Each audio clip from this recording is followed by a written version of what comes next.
Welcome back to the Talk It Out podcast, hosted by UK Bike Fit. My name's Dan, I'm from UK Bike Fit, physio and bike fitter.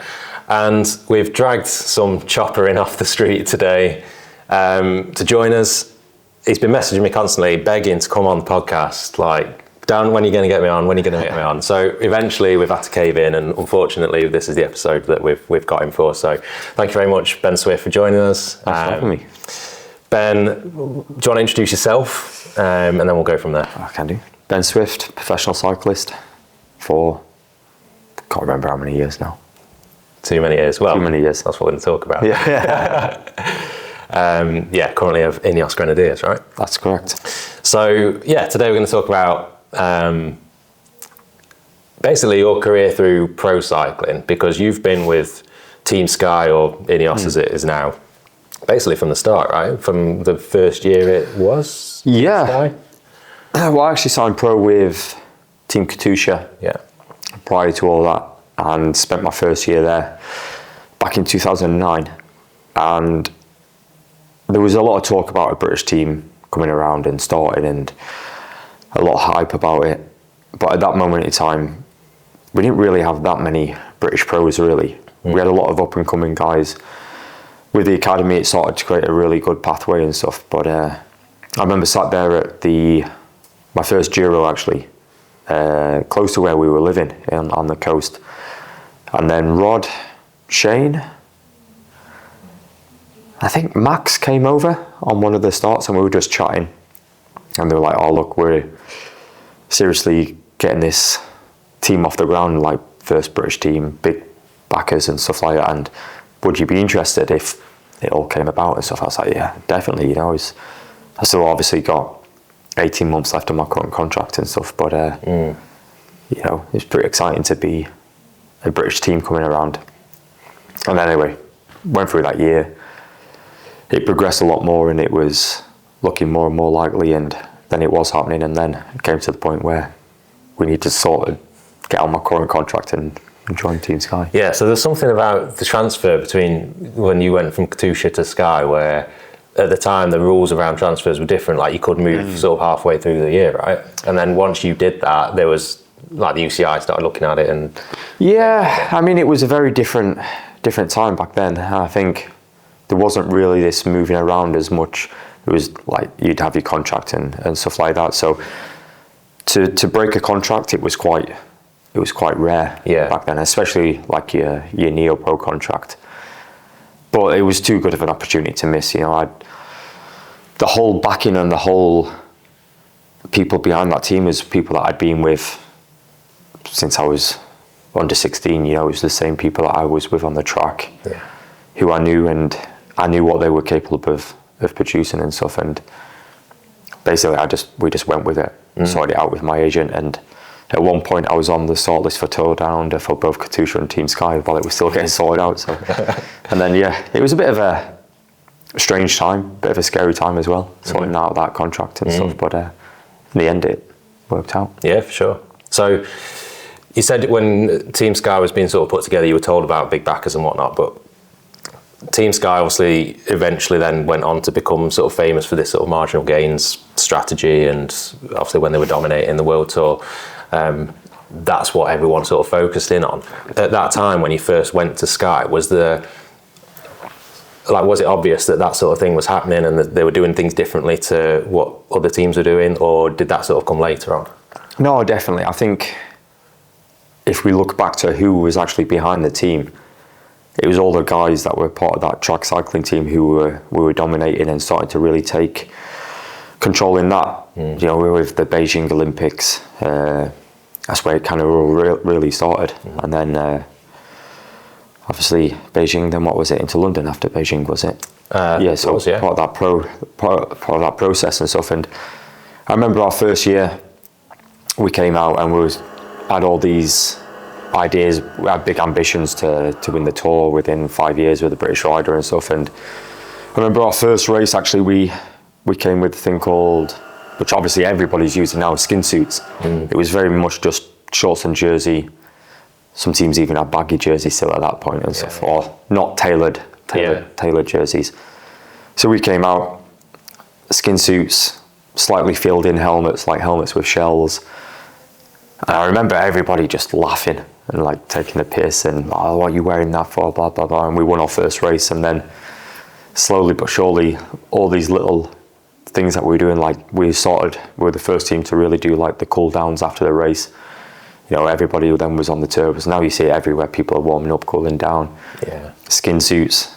I mean, it's more rare now to see a shorts and jersey in a road race than it is a skin suit. So little stuff like that was straight from the start. And then obviously with the other side of it, all the nutrition and all this sort of stuff, it's, you kind of, when you're in it, you don't really see it. And especially from being a part of that British cycling for so long, it was almost not second nature to us, but what we were so used to, like attention to detail, where I think as some of the older pros that were first coming in, they took a little bit of convincing, but I think our first year was a little bit, we didn't achieve the results and hit the ground running like we wanted to, but...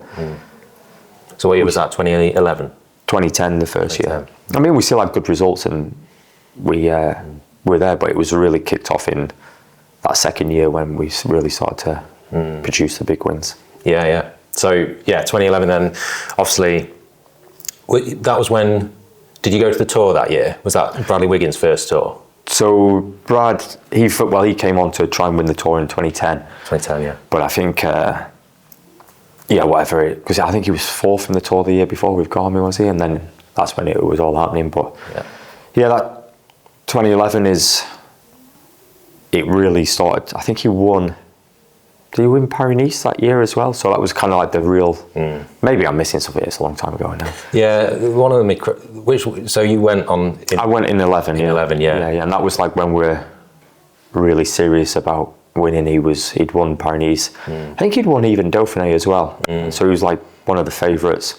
But then that's when he crashed out. He crashed down, and then won the year after in 2012. Yeah. And obviously 2012 in the UK especially, like that's when a lot of people put that year down to how like cycling progressed as a hobby sport for like amateurs as well, because we obviously had London Olympics that year.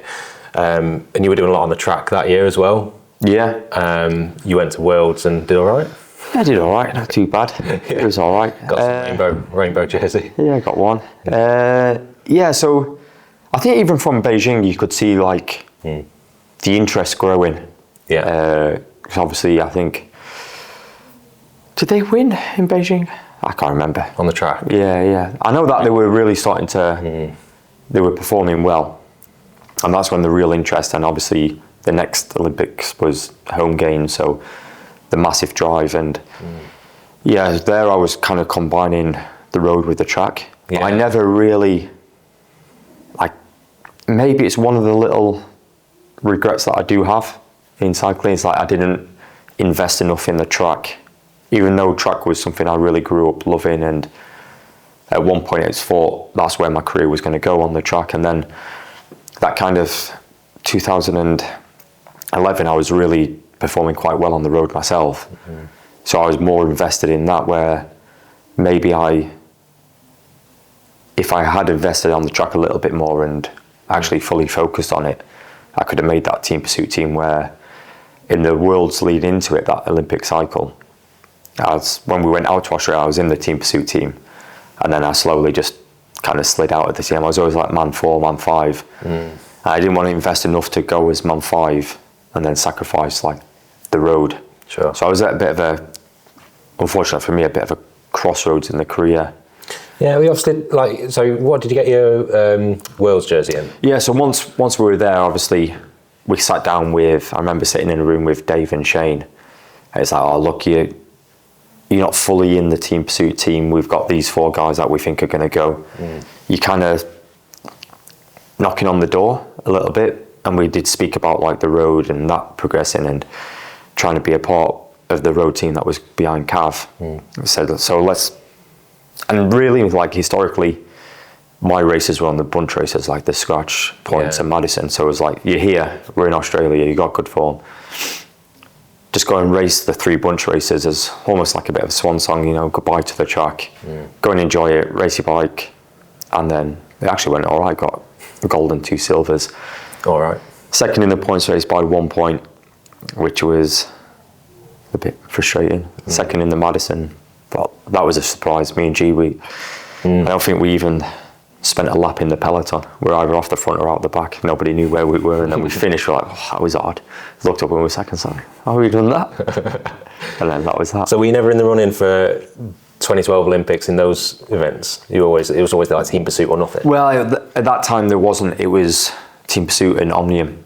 Oh, okay. So they took the Madison out and all that sort of stuff. So yeah, and once that, I was like, let's go fully focused, just pursue my road career. And actually that was the last major competition that I rode on the track. Yeah. So I never got to wear my rainbow jersey or anything. You still got it? It's up on the wall. Yeah. So yeah, then focus more on the road, and then obviously in 2012, we've already said Brad won the Tour, and then 14 Froome crashed out or something, and then 15, 16 he won it again. So those were the years where Team Sky like really dominated the sport, not just at the Tour, but like throughout the whole year. Team Sky were just the team to beat. And I think, we really found our rhythm. We were the leading teams across the board, across nutrition and everything. We were kind of like the standard. But I think that's where it comes to like today, there's so many teams that are on the same level of professionalism as what we were. So we kind of raised the bar, lifted the standard. And to have the sport to grow, we wanted more teams to grow like that and to be professional, because that's just better for everybody. And I think it's testament to this team of how long we were performing in those big races. It's not just the Tour that we were winning. We were in the Vuelta, the Giro, near enough every stage race. I think there's only one or two races that this team's not actually won, which is quite a rich history, really. If we're thinking it's only 15 years that the team's been going, whereas like some teams have been forever and a day, and that's what it is. Professional cycling, it's grown, it's developed. There's been a big shift lately in terms of how nutrition and all that works and stuff. So it's interesting what you said about like you almost wanted teams to copy it as such and start implementing these things themselves so that the sport grew. Yeah, exactly. And it wasn't a big sport, and it's always kind of been struggling. But I think certainly in Britain it grew with popularity after Team Sky, the Tour de France wins. Because it's not really that long ago that we didn't have a British winner of the world's biggest race. Like the British public doesn't really know much about cycling. They know the Olympics and the Tour de France. Yeah. And that's about it. And we never won those. So to actually go there, big British team, win those races, I think it was good. And then it's grown and stuff like that, and then it like goes down to the actual sport. The sport's obviously been big, but I've seen a massive change in how much more international and popular and professional the sport's come since I've been pro. Yeah. So after those years with Sky, you went to UAE for a couple of years. What was the reason for that move? Yeah, I mean, it was, I kind of got to a point in my career where I must have been 29, something like that, where I was performing really solidly across the board. I particularly remember that sort of like Paris-Nice sort of time where we had ambitions to like win the race with G. So my main job was like on the flats, like look after G, make sure everything was fine. That was the primary goal. And then if the opportunity came, go for the sprint. So I was like looking after, and then still on the front. I remember it like on the front with 5k to go. We get to 3k to go, and the team comes over the radio. Like, good job, boys, well done. Today's done. So if you want to go for the sprint, go for it. I was like, pretty tired now. Done a fair bit of work. And then so I was like, I may as well just get stuck in position anyway. And I hit out a little bit too early, and then they just rolled me on the line. I ended up second. I was like, that was kind of one of the days I was like, if maybe I've not had to do all this work And there was like, I think early that season, I had a second Tour Down Under, a second in Ruta, a second in Pyrenees, I was second in San Remo, and then I was second in Catalonia the next day. Apart from San Remo, it was all days that I was having to do other stuff along with that. I was like, I love my job, and I love riding to help people win, because not only that, I was like riding really well in like the mountains and just applying myself the best I could, really. But it was purely just not a selfish move, but I was like, if I can go there, be in a team, and just solely think about myself, have people to ride for me, maybe I could start turning these second places into wins. And it just didn't work out. I think at that moment in time, UAE wasn't the team that it is today. It was, well, actually, it wasn't actually supposed to be Team UAE. It was supposed to be a Chinese team at that point. So when I actually signed, it was still currently Lamprey. Then they had the new sponsor, like, for a new team, and then that fell through. And then it went to UAE at the last minute. I think they came in late November, early December. So it was still very much Lamprey management. So it was old school cycling, and it had gone from this marginal gains, all this sort of stuff, and to the point where the manager was saying, "Oh, don't blame losing a race on a baggy jersey," you know, that sort of mentality and stuff. And I think when you go from such a high drilled, well structured team with everything done for you to a place where I didn't really know anybody, didn't speak the language fully. I knew a lot of riders and stuff because I'd already been pro for quite a while, but you go from that familiar environment to then into a place that you don't know. And then I had so much internal knowledge from my years at Sky where I was trying to implement everything because the support wasn't there at that time. I ended up just almost trying to be too perfect and too good, trying to do everything, and I ended up just having my worst couple of years that I've had. I had like little glimmers, little good results here and there, but there was nothing. Yeah, it was a bit of a failure, really. Well, it's interesting you say, like, so this is like 4 or 5 years on from, like, during that time, Team Sky had this dominance, won everything in the sport. Yeah, and I know some of it will come down to money, and Team Sky's budget at that time was obviously a lot bigger than other teams, but even the mentality of other teams at that point was still like, oh, you don't need a skin suit, you know? Yeah, no, massively. You know, chefs, nutritionists, physios. I remember I crashed in the Tour in the famous one where Sagan and Cav crashed, and I was literally just behind. I went over the top of Cav and landed on my back. And when you're doing a bunch sprint, doing however fast, and there's pictures where I'm maybe like 3 feet up in the air, upside down, I land straight on my back, and we didn't have a physio or an osteo on the race. Really? We just had our carers. So then I was like speaking to Richie, and he managed to, like, because we were in the same road, went to see his physio, which is pretty mental that you're in the world's biggest race and you haven't got the right people around you to look after you. Yeah. And I was in a mess. You know, it's like, took me a few days. I didn't think I was going to finish that tour because of how sore I was, but luckily we got sorted out. And yeah, so that sort of mentality where you'd think that after that time where Sky dominated, you'd think they'd be trying to do everything possible that Sky were doing to implement it into their own teams, but which I think now a lot is, and that shift certainly in the last 3 or 4 years has been massive. Yeah, because we're still talking, what, 8 years ago? So. Yeah. So after UAE, then back to is it still Sky at the time, or was it transitioning at that point? Yeah, it was kind of funny. I always knew Sky was home, and that was where I was most comfortable. And it's funny, even those first years on UAE, I'd be riding, and I'd be trying to get like the group together and riding. They were like making stuff like, oh, we don't ride like that. We're not Team Sky. So I just go and ride with them boys, like, because I knew who they were, and then I'd be in position and stuff. And so it was always a working project to go back, and then eventually it worked out, and I signed, which should have been Sky. But then when we had our team meeting in Mallorca, I think it was that year, David just stood up on one evening. I was like, oh look, we've had some news, Sky's going to be ending at the end of the year.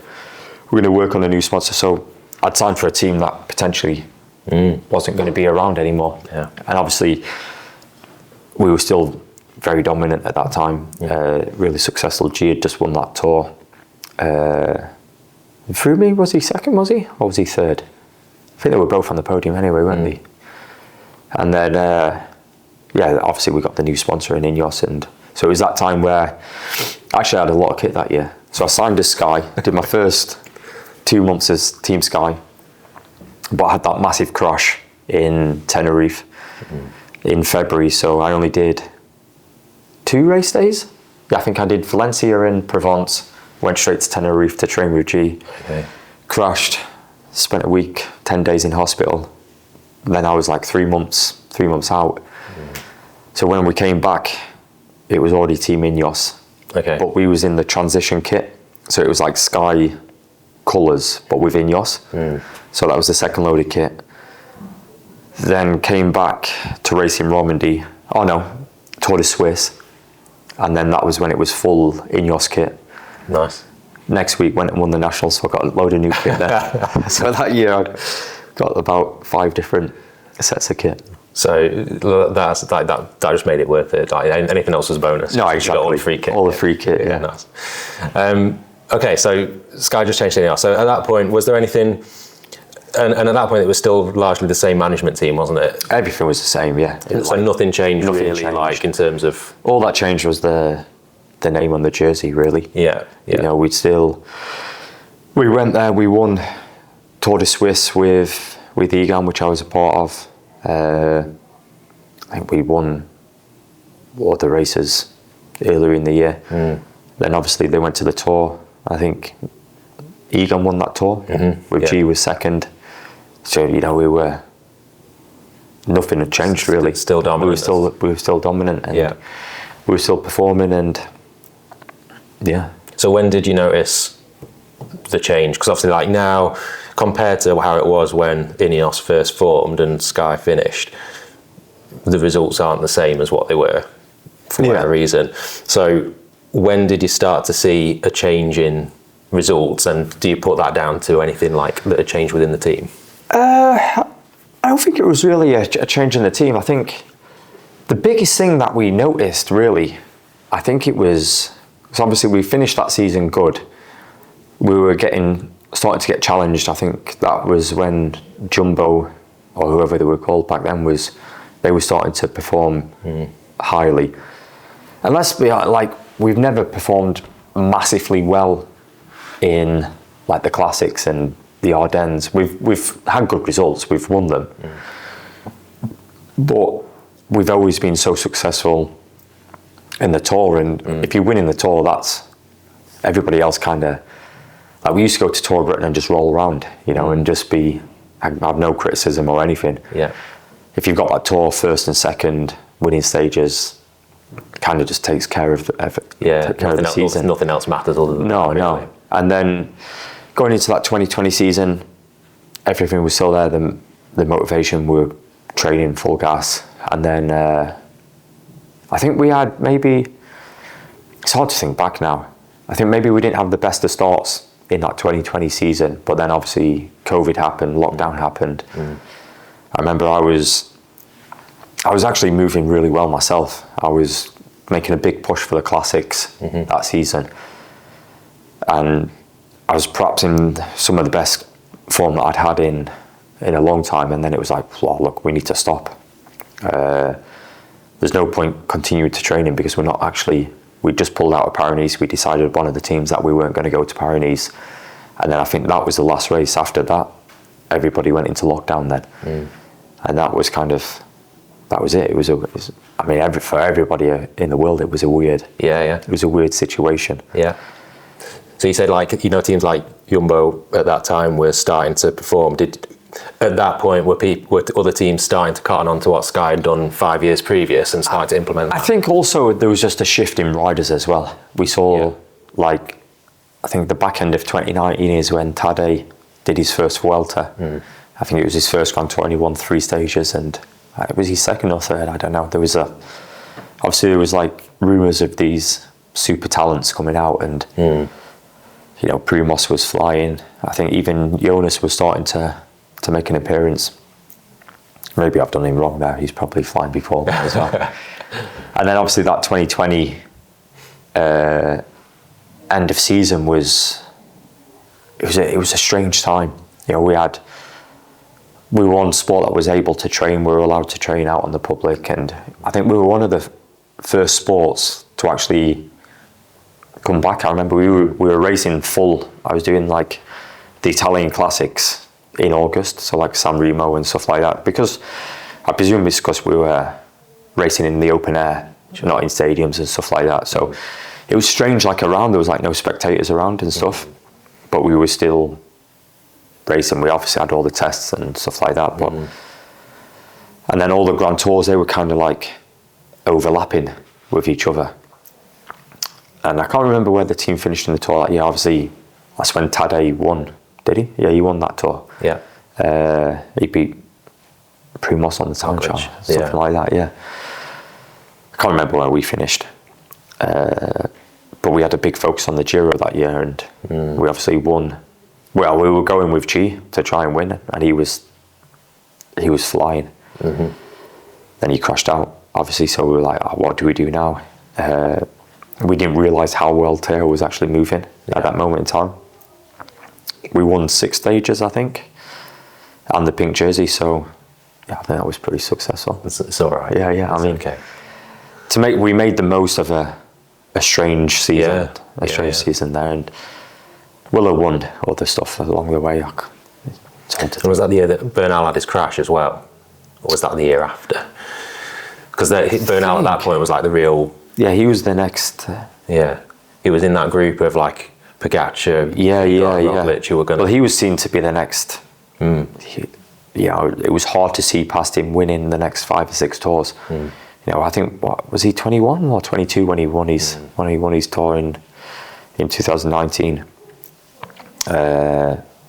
Maybe he was a bit older, I don't know.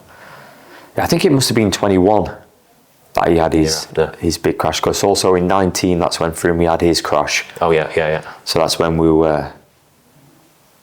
Yeah, we lost Chris there, one of our main guys, and I think that's one thing that also affected us quite heavily. We had these important riders having big injuries, and then the responsibility then falls on a lot of the other guys. You know, like G stepped up massively. He's still been, you know, if you think how successful he won the tour, second in the Giro, third in the Giro, is for an old man, it's quite good, isn't it?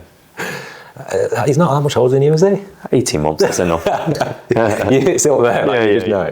Okay, so yeah, I think there's definitely just been that transition of riders, hasn't there? And if you look at any sport, especially like team sport, there's always like periods of dominance of teams, and it's just part of that life cycle of sport. No, it is, and you know, like, let's be honest, we're judged on high success. And that's what we hold ourselves to as well. And, you know, people, they soon forget that we've still been on close to winning the Giro the last couple of times. Even last year, you know, it's not that long ago, G was second. Teo would have been right with him, but he crashed and broke his leg. We finished that Giro with 5 riders due to injuries and illness, and we lost it by 12 or 13 seconds. Yeah, still managed You know, if we'd have won that, it puts a massive different outlook on it. Yeah. But at the end of the day, we're a team that historically wins the Tour de France, and it's just. Well, that's it. It's almost unfair that Team Sky had that much success that like the INEOS is always going to be compared to that. And again, it's all just part of that time frame. Look at football or Formula One's probably good example. Each team has its own period of dominance, and even though we've dropped off, we're still in the world rankings, like in the top 5 teams. You know, so for us to have by far our worst season, but still to be top 5, which for us that's not what we're interested in. We want to get back, and we know it's not going to be easy. I mean, the amount of talent spread out now is insane. You know, it's never. You've never gone into a tour thinking about the big 4, big 5 before, and like not everybody can win. Yeah, you know? exactly. Cool. So now going into sort of your role in the team at the moment, as we just touched on, you're one of the older members of the team, right? Yeah. So how do you, and obviously like this year and in the past few months, like there's been a lot of change with staff members and then bits of goings on with like Pidcock and all that became public. So you being one of the older members, how do you see your role in the team? Do you, and there's a lot of younger members in INEOS now, they've signed a lot of young talent.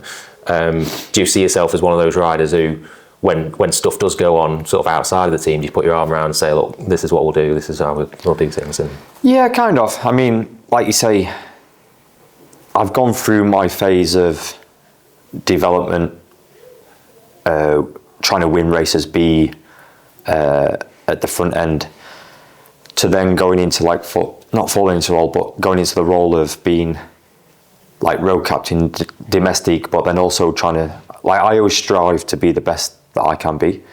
And every year I start with the goal of trying to win a race. You know, we always want to win a race and try and be successful, but I also want to be the best version that I can be all year, really, and perform high in all the big races that I do, still go to the big races.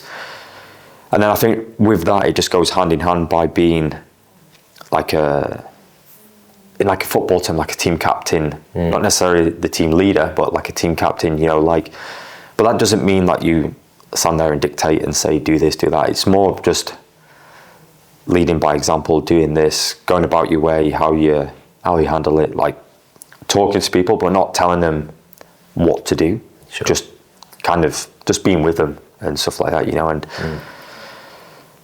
yeah, obviously now, like, I'm probably the third eldest in the team, but also experience-wise, I'm going into my 17th year as a pro, where you do sort of like have a responsibility to look after and help develop the younger guys, whilst also being the best that I can be. You know, it's like, as well. Yeah, I still need to invest in my own training, my own support team around myself to be the best that I can be, to provide my best for the team. Yeah, exactly. And by doing that, it is like just literally what I said, just lead by example. Don't get involved in all the media too much. It is what it is. That's the management side to sort all that out, and just go out there and race. And also just show the way that we race in a race as well, where we sit, the way that we ride together, communicate, the attitude, just all that little bit of stuff. And I think, I don't know, you don't want to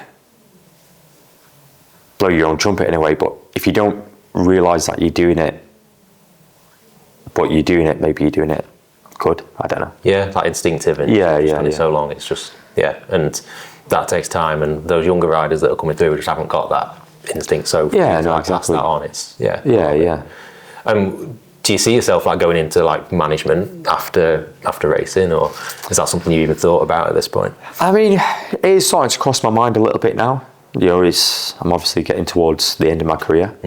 I'm still enjoying it. I think I'm still performing at a high level. I'm kind of in that, I've got my role within the team now. They know what I'm capable of, especially when I'm in my best condition. Obviously, the season's long. It's from January till October.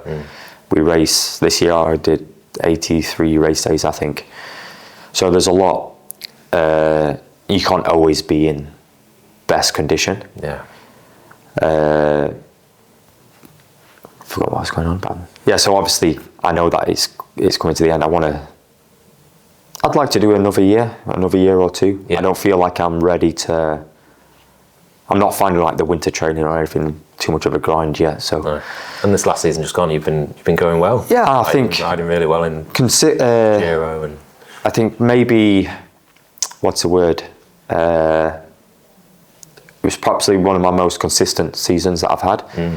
I nearly won a couple of races as well, which was good, you know. So actually go forwards next year also with the way that we need to race. We know we're not a team that is going to sit there and dictate the race anymore and take control. And I think also the style of racing has changed now. Like we literally, like even lead outs, look at when Cav was in HTC, they'd sit on the front 10K to go. everybody would line up behind, they'd do their thing, and then Cav would win easy and they'd race for second. Whereas now, if you were on the front in a lead out, 2K to go, you've gone too early, you know, and it's from gutter to gutter. So everything, the speeds are going faster, the teams that are riding are going faster. Very rarely do we sit in a peloton on one team on the front anymore. It's a lot of it's either it's in one line because we're going that fast all day, or it's gutter to gutter and you've got 5 or 6 teams trying to fight. So it's all about trying to adapt and race to the new way now. So that also opens up a little bit of opportunities that you don't need to waste energy anymore by doing unnecessary work. So maybe it opens up more doors. Yeah. And then obviously if the racing days do end, you've got your gravel career and your running career. Yeah, running career is taking off. Got my big event, not Sunday. What's that, the Doncaster 10K? Doncaster 10K. I've actually done some running training this year. Have you? Yeah. Okay. It's actually scary because actually I did it yesterday. Did a 400 meter session. I do 2K warm up. Oh God, it's getting serious. It's getting serious. And then it's 3 times 400 meters for the pace. Coached? No, I just did it myself. I actually went on an app and I found some stuff and I was like, oh, there we go. It's a couched 5K. Yeah. And it's like gives you a predicted time, and it just shows like how good professional, like actual like focused professional athletes. So I guess in one way, like for us on a bike, how natural it comes when we do our efforts and stuff like that. So anyway, I was doing these 400 meter sessions and it's predicted pace to obviously increase and stuff, and mine was running at 2:55 pace, and literally for 400 meters it's as fast as I could. I may as well just done a 100 meter sprint. Could not go any quicker. And then you sit there and you realize that Kachobi, for his marathon that he set, was running at 2:45 for 42 whatever it is. I did 400 meters, I was on my knees like swinging. It's levels on levels. It's just unbelievable, and I think that's across every sport, isn't it? Like you look at the footballers and the amount of skill and stuff like that you've got is. Do you know what you're racing this year yet? Do you know what your plans are? Yeah, so starting Australia. Holiday program, UAE. It's either a holiday program or Brexit program. And then into the classics again. I enjoyed the classics last year. It's something that I've always kind of dabbled in a little bit throughout my career, but never really. I've always been torn, you know. I've always liked the 6 to 8K climbs, small reduced sprints. Kind of pulled to the classics a little bit because it's just mad racing and stuff. But actually going to go in there full gas for the classics this year. Try and have a big focus, and then I think back to the Giro. I mean, on the list for the Giro. Back there. Kind of found my role there in the team. I'd like to try to go back to the Tour. Spoke to just because the Tour's the Tour, but you know, kind of set my stall up in the Giro a little bit. Been part of that success for the last 5 years now, and had my own little personal success in the Giro as well throughout the year. So it's nice. And I like the Giro. This year just gone, you very really wanted the Giro. I always seem to. Well, this year probably been our worst year at the Giro. Next year, sorry. Nice. Well, thank you very much for taking the time to spend with us chatting about that. Really appreciate it. You can stop messaging me now asking to come on. That's it. We're done, mate. Thank you very much for watching. If you haven't liked or subscribed to the video, please do down below. And if you've got any questions, please drop them in the comments and we'll try and get back to you. Thank you very much, and we'll see you next time.